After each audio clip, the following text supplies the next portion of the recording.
Hello everyone, स्वागत है आप सभी का। जेईई मेन 2023 के पहला अटेम्प्ट जनवरी का एग्जाम हो चुका है। एग्जाम 24 जनवरी से 1 फरवरी के बीच में कंडक्ट हुआ। इस एग्जाम के लिए लगभग 9,15,000 स्टूडेंट ने बीई बीटेक के लिए रजिस्ट्रेशन कराया और जेईई मेन जनवरी का एग्जाम 24 जनवरी से 1 फरवरी के बीच में 12 शिफ्टों में एग्जाम हुआ। पर डे अगर एग्जाम की बात की जाए तो पर डे पर शिफ्ट के हिसाब से करीबन 70,000 स्टूडेंट पर शिफ्ट के अंदर बैठा और एक दिन के अंदर करीबन 1,40,000 बच्चों ने एग्जाम दिया। जेईई मेन जनवरी का एग्जाम होने के साथ ही आप सभी की प्रोविजनल आंसर की रिकॉर्डेड रिस्पांस और जेईई मेन के क्वेश्चन पेपर जेईई मेन की वेबसाइट पर कल देर रात डिक्लेयर कर दिए गए। उम्मीद करते हैं आप सभी ने अपने क्वेश्चन पेपर, रिकॉर्डेड रिस्पांस और प्रोविजनल आंसर की को डाउनलोड करके रख लिया होगा। जब ये फॉर्म निकला था तब एक ऐसी मिस्टेक एनटीए की जेईई मेन के एप्लीकेशन फॉर्म में हमें नजर आई थी, जिसका 15 दिसंबर को जब ये फॉर्म निकला था हमने फर्स्ट डे ही आप सभी को इंटीमेट किया था कि ये गलती एनटीए से, गवर्नमेंट से जेईई मेन के फॉर्म में हो चुकी है और उसी को ही सुधारते हुए एनटीए ने एक इंफॉर्मेशन, एक प्रेस रिलीज जारी की है। और ये प्रेस रिलीज में किन सारे स्टूडेंट्स को क्या ध्यान रखना है, आज का ये वीडियो उसी पे आधारित है। आप सभी को पता है कि जेईई मेन का फॉर्म जब आपने भरा था, उस फॉर्म को भरते समय वहां पर स्टेट ऑफ रेजिडेंस आपसे पूछा गया था। स्टेट ऑफ रेजिडेंस का मतलब होता है हम किस स्टेट के रहने वाले हैं।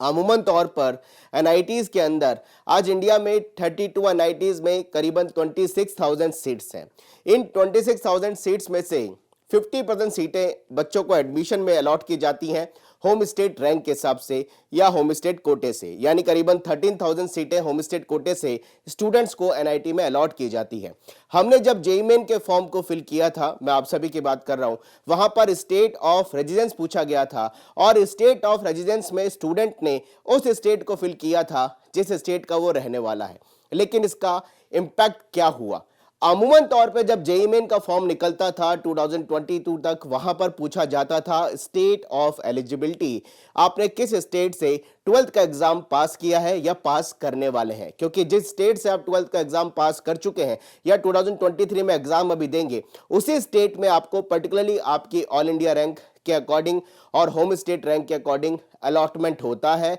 और वहां पर 50% सीटों पर आपको उस पर्टिकुलर स्टेट के एनआईटी में एडमिशन मिलता है। लेकिन जब जेईई मेन का फॉर्म आया, वहां पर स्टेट ऑफ रेजिडेंस पूछा गया और हिंदुस्तान के अंदर हजारों स्टूडेंट ऐसे थे जिनका स्टेट ऑफ रेजिडेंस अलग है और वो रहने वाले कहीं और के हैं, 12th उन्होंने किसी और स्टेट से क्वालिफाई की है। जब स्टेट ऑफ रेजिडेंस पूछा गया तो स्टूडेंट ने अपने नेटिव स्टेट का ही स्टेट भरा जहां के वो रहने वाले हैं। और चौंकाने वाली बात यह है कि जब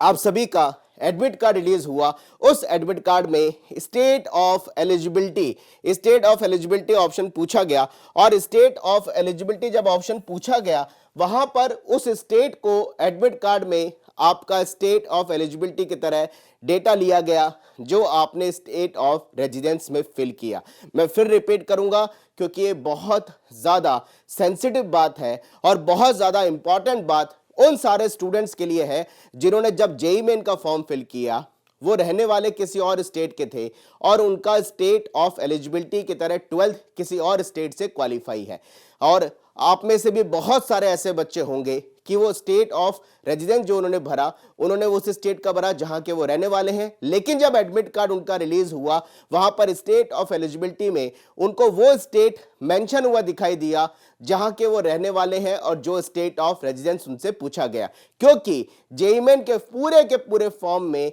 स्टेट ऑफ एलिजिबिलिटी नाम का ना तो कोई ऑप्शन दिया गया था फिल करने के लिए स्टूडेंट को और ना उनसे स्टेट ऑफ एलिजिबिलिटी की तरह किसी कॉलम में वो डिटेल मांगी गई। लेकिन जब एडमिट कार्ड रिलीज हुआ तो ये एनटीए की तरफ से काफी बड़ा कह सकता हूं कि मिस्टेक है। वहां पर स्टेट ऑफ एलिजिबिलिटी में स्टूडेंट का उस स्टेट को ले लिया गया जिस स्टेट के वो रहने वाले थे और वो डेटा वहां से पिक कर लिया गया। लेकिन अपनी इस गलती को सुधारते हुए एनटीए ने माफ कीजिएगा, प्रेस रिलीज अभी डिक्लेयर करी है 3 फरवरी को और यहां पर इन्होंने क्लियर मेंशन किया है कि हम बच्चों को करेक्शन का मौका दे रहे हैं स्टेट ऑफ एलिजिबिलिटी को और कैटेगरी को जो उन्होंने जेईई मेन के फॉर्म में भरी है इसमें करेक्शन के लिए। ध्यान से सुनिए बच्चों, अगर आपका स्टेट ऑफ एलिजिबिलिटी यानी जिस स्टेट ने आपने 12th का एग्जाम पास किया है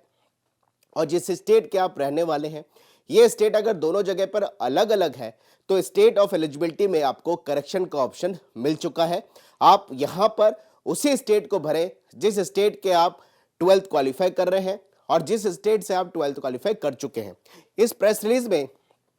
गवर्नमेंट ने क्लियर मेंशन किया है कि हमने स्टेट ऑफ एलिजिबिलिटी वाले कॉलम में बच्चों को करेक्शन का ऑप्शन दिया है और यहां पर इन्होंने क्लियर मेंशन किया है कि स्टेट ऑफ एलिजिबिलिटी या स्टेट कोड ऑफ एलिजिबिलिटी का मतलब यह है जिस स्टेट से बच्चे ने 12th का एग्जाम दिया है या वो देने जा रहे हैं। और इन्होंने आगे भी मेंशन किया है कि एनआईटीएस के अंदर स्टेट ऑफ एलिजिबिलिटी यहां पर जिस स्टेट से आपने 12th का एग्जाम दिया है या जिस स्टेट से आप 12th का एग्जाम देने जा रहे हैं उसी स्टेट को लिया जाएगा, ना कि इन्होंने क्लियर लिखा है कि state of eligibility not depends upon the native oblique permanent address और place of residence of the candidate. यानी इन्होंने क्लियर लिखा है कि हमने स्टेट ऑफ एलिजिबिलिटी में उसी स्टेट का हमने डिटेल फिल करना के लिए बच्चों को बोला है जिस स्टेट से उन्होंने 12th का एग्जाम दिया है, ना कि वो जिस स्टेट के रहने वाले हैं। और इसलिए इन्होंने क्लियर किया है कि अगर किसी बच्चे ने ये डिटेल गलत भर दी है तो उसके पास में करेक्शन का ऑप्शन विंडो हमने ओपन कर दी है। यानी नट एंड शेल में बात यह है, आपने अगर state of eligibility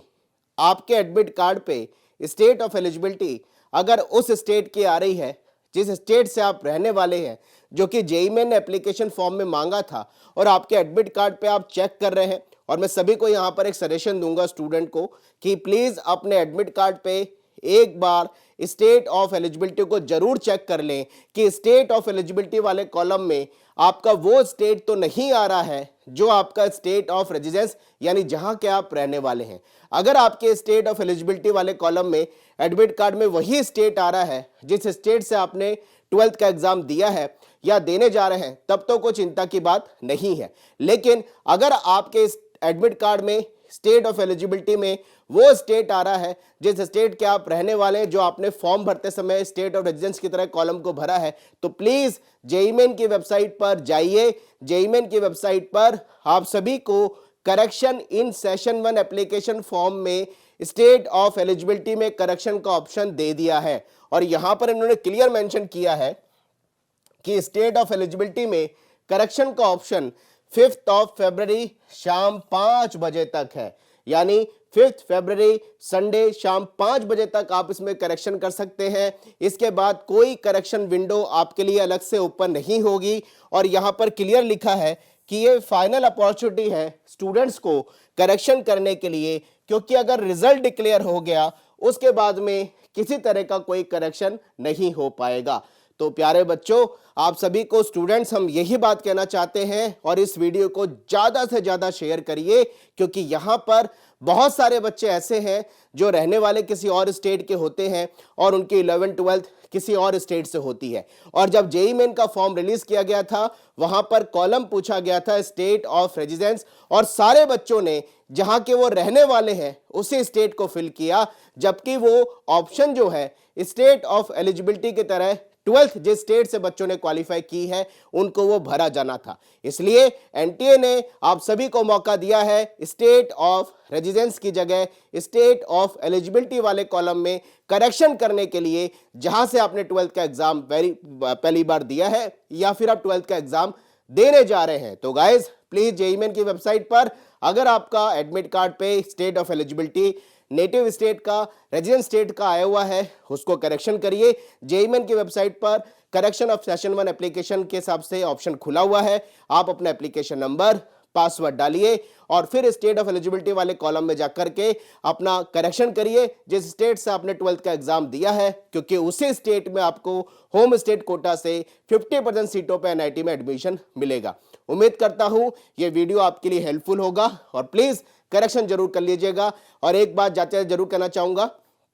JEE main की वेबसाइट पर आप सभी के क्वेश्चन पेपर, रिकॉर्डेड रेस्पॉन्स और आपके प्रोविजन आंसर की अपलोड कर दी गई है, उसको जरूर डाउनलोड करके रख लीजिए, क्योंकि कल 4 फरवरी तक वो आपका रात को 8 बजे तक सारा डेटा वेबसाइट से हटा लिया जाएगा, क्वेश्चन पेपर भी हटा लिए जाएंगे, इसलिए उसको जरूर डाउनलोड करके अपने पास रख लीजिए। और ये रिजल्ट अब जल्दी डिक्लेयर होगा, ऐसा भी मानना है कि जेईई मेन जनवरी अटेम्प्ट का रिजल्ट जल्दी डिक्लेयर होगा, क्योंकि करेक्शन विंडो के बाद में अब ये 5 फरवरी तक आपको करेक्शन का विंडो का टाइम दिया है, इसलिए इसके बाद रिजल्ट डिक्लेयर होगा। चलिए गाइस, मिलते रहेंगे इस तरह के इंपॉर्टेंट कंटेंट के साथ। कमेंट बॉक्स में जरूर लिखिएगा आपने अपनी गलती को एप्लीकेशन फॉर्म में जो स्टेट ऑफ एलिजिबिलिटी की तरह कर दी थी उसको सुधारा, करेक्शन किया या नहीं। आप सभी को, आप सभी के आने वाले सारे एग्जाम्स के लिए दिल से ऑल द बेस्ट।